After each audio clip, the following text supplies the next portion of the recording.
Ne zaman geldin sen Türkiye'ye? 6 sene oldu. 6 sene mi? Evet. Nereden geldin? Türkmenistan'da. Memleketine gidecek misin? Yok şimdi değil 2 sene. 2 sene son gideceğim. Niye şimdi gitmiyorsun? Çalışacaksın yani. Çalışıyorsun. Evet. Türkiye'ye niye geldin? Çalışma.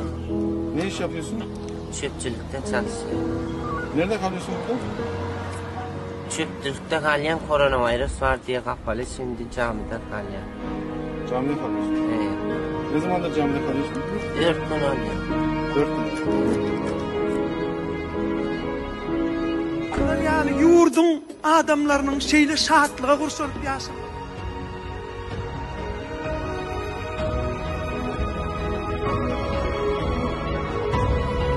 Vatanın oğlusun, dünyanın oğlusun, barlığında, bahtiyardır, arkada. Men bagtly, bizim hemmemizden bagtly, sebebi bizim arkadağımız var.